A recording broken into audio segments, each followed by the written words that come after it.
Hello বন্ধুরা, কেমন আছো সবাই? আশা করি সবাই অনেক ভালো আছো, যে যেখানে আছো সুস্থ আছো। আমি নন্দিতা, আমিও ভালো আছি। তবে আর কি একটু ঠান্ডা লেগেছে, ওয়েদার চেঞ্জ এখন সবারই কম বেশি ঠান্ডা, জ্বর, সর্দি, কাশি লেগেই রয়েছে। তো যাই হোক, আজকে আবার নতুন একটা গার্ডেনিং ব্লগ নিয়ে তোমাদের মাঝে হাজির হলাম। আশা করি আজকের ব্লগটা তোমাদের প্রত্যেকের খুব ভালো লাগবে।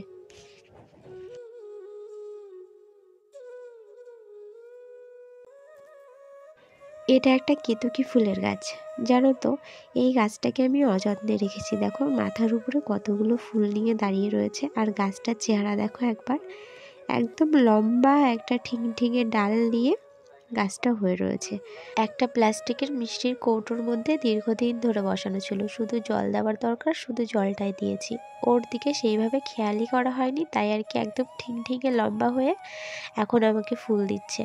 আর ওই গ্রো ব্যাগের মধ্যে কিচেন কম্পোস্ট ছিল, তার উপরে আমি মিষ্টির কৌটোটা থেকে বার করে ওর উপরে বসিয়ে রেখেছি, আর ওইভাবেই আমাকে ফুল দিয়ে চলেছে।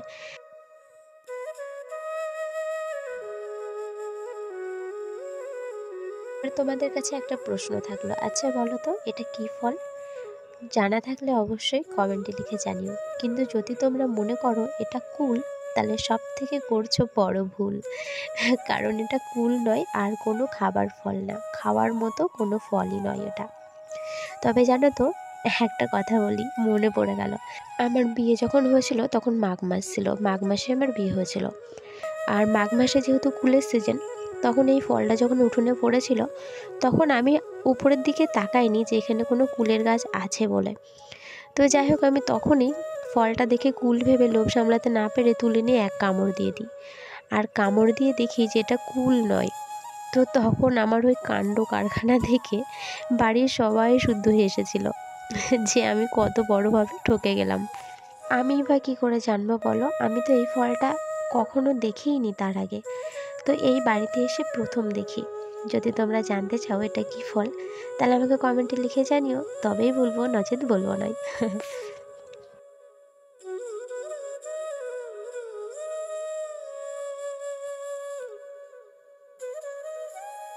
চন্দ্রমল্লিকার গাছগুলোয় কিছু কিছু ফুল দেখো ফুটতে শুরু করে দিয়েছে, আধ ফোটা হয়ে গেছে। তো আমি এই লাস্টবারের মতো গাছের গোড়াটা খুঁড়ে হালকা করে মিক্স খাবার দিয়ে দেব কি, আমি গতকাল অফ ক্যামেরায় আমি মিক্স খাবার দিয়ে দিয়েছি। আর মিক্স খাবার হিসেবে আমি জাস্ট ডিমের খোসার গুঁড়ো দিয়েছি, আর 1 মুঠ করে ভার্মি কম্পোস্ট, আর হালকা করে একটু নিমের খোল দিয়ে দিয়েছি।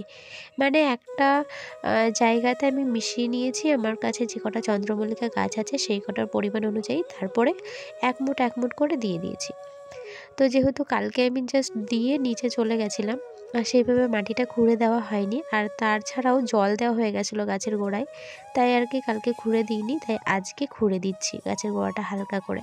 আর যতদিন না কুড়িগুলো আধ ফোটা হচ্ছে ততদিন এই তরল সার দিয়ে যাব, সর্ষের খোল পচা জল আর কলার খোসার তরল সার, এই দুটো সার আমি পাল্টাপাল্টি করে দিয়ে যাবো। 1 সপ্তাহে যদি সর্ষের খোল পচা জল দিই, আর 1 সপ্তাহে কলার খোসার তরল সারটা দেবো, এইভাবে আর কি দেবো। আর চন্দ্রমল্লিকার সাথে সাথে এদিকে বাগান বিলাসের গাছের গোড়াগুলোও পরিষ্কার করে খাবারটা দিয়েছিলাম কালকে যেহেতু, আর আজকে ঘুরে দিচ্ছি।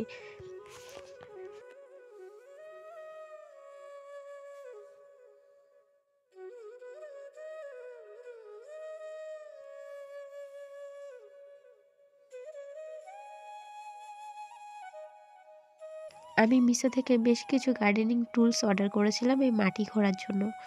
তো যাই হোক, আমি সেই সময় ভীষণ ব্যস্ত ছিলাম, তো তাই আমি জিনিসটা রিসিভ করতে পারিনি, তাই আর কি সেটা রিটার্ন হয়ে গেছে। তো যাই হোক, সেই জন্য অগত্যা আমি এই শিকটাকে আমার হাজব্যান্ডের কাজের জায়গা থেকে নিয়ে আসি। তবে এটা এখন আমার এত প্রিয় হয়ে গেছে, বিশেষ করে গাছের গোড়া খোঁড়াতে এত কাজে আসে এই শিকটা, যে এই শিকটাই আমার এখন সব থেকে বেশি পছন্দের।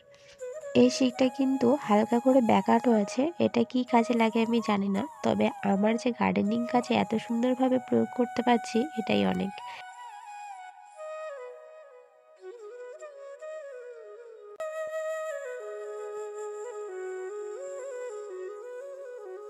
আর এই গাছের গোড়াগুলো এমন হয় না এক সপ্তাহ যদি আমি পরিষ্কার না করি, পরের সপ্তাহের মধ্যেই এই ছোট ছোট তুলসী গাছ, নয়নতারা গাছ, টাইম ফুলের গাছ এইগুলো বেরিয়ে যায়। তখন সেগুলোকে না তুলতে পারি আর না রেখে দিতে পারি। এই যে যেমন এখানে একটা তুলসী গাছ আর দুটো নয়নতারা ফুলের গাছ হয়ে বসে রয়েছে। এখন একটু বড় না হলে নয়নতারা গাছগুলোকে তোলা যাবে না, তবে তুলসী গাছটাকে খুব তাড়াতাড়ি তুলে অন্য জায়গায় লাগিয়ে দেবো।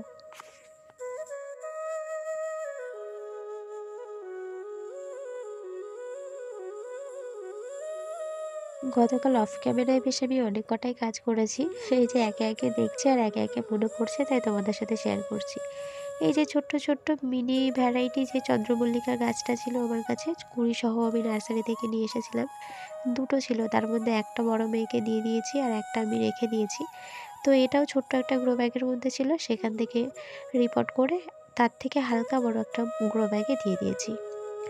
আর এখানে এই যে সর্ষের খোল পচাতে দিয়েছি, কালকে বিকেলবেলায় দিয়েছি, মানে গতকাল বিকেলবেলায় দিয়েছিলাম, তাই আর কি দেখলাম যে ভালোভাবে ভেজে নিই, জলটা কম দেওয়া ছিল, তার আর কি একটু জল দিয়ে একটু নেড়ে দিলাম। আর আর এগুলো কি বলো তো, এগুলো হচ্ছে ধানের চিটে। আমি গার্ডেনিং ভিডিওতে দেখেছি যে ধানের চিটে ডাইরেক্ট মাটির সাথে মিশিয়ে গাছ বসানোটা গাছের পক্ষে ক্ষতিকর, সেই জন্য আর কি গ্রো ব্যাগের মধ্যে এই ধানের চিটে রেখে তার উপরে মাটি দিয়ে এই ধানের চিটেগুলোকে হালকা করে পচাতে দিয়েছিলাম। আর দেখো খুব সুন্দরভাবে মাটির সাথে চিটেগুলো মিশে গিয়েছে। এবার এটাকে আমি মাটির সাথে মিশিয়ে যে কোনো গাছ প্রতিস্থাপন করতে পারবো, এতে গাছের কোনো ক্ষতি হবে না। আর তাছাড়াও তোমাদের সাথে আরেকটা জিনিস শেয়ার করা হয়নি, এই যে এই সোলার, এটাকে কি বলে জানি না, তবে আমার ছেলের জন্মদিনের দিন এতে করে মাছ আনা হয়েছিল। তো ওই আর কি, এটা দেখে আমি আর লোভ সামলাতে পারিনি। ড্রাগন গাছটা আমার যেহেতু অযত্নে পড়ে রয়েছে জায়গার অভাবে, তাই আর কি এর দরুন টাকা দিয়ে দিয়েছি।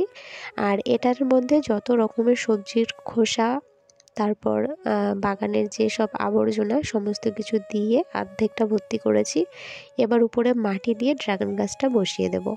তো তবে এখনও দেরি আছে, কারণ সবজির খোসা জমাতে জমাতে পুরোপুরি সবজির খোসা ভর্তি হয়ে গেছে। সেটা পচে অর্ধেক হবে, তারপর অর্ধেক মাটি দেব, তারপরে ড্রাগন গাছটা বসাবো। সেই জন্য একটু সময় লাগবে ঠিকই, কিন্তু ভালোভাবে প্রস্তুত করে তবে ড্রাগন গাছটা বসাবো।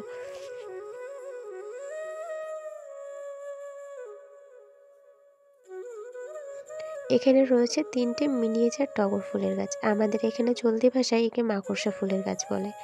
বেশ সুন্দর না নামটা? আবার অনেক জায়গায় আবার চাঁদনি বলেও ডাকে চলতি ভাষায়। তো যাই হোক, এর অরিজিনাল নাম হচ্ছে টগর। এটা মিনিয়েচার টগর। বড়টা মায়ের বাড়ি থেকে নিয়ে এসেছি, আর বাদবাকি ওয়ান টাইম গ্লাসের মধ্যে যে দুটো আছে ওই দুটো আমি নিজে কাটিং থেকে তৈরি করেছি।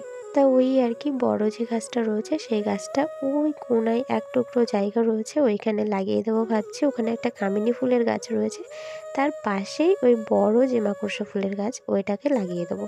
তো সেটা আমি নেক্সট ভিডিওতে তোমাদের সাথে শেয়ার করবো। আজকের মতো এইটুকুই, টাটা।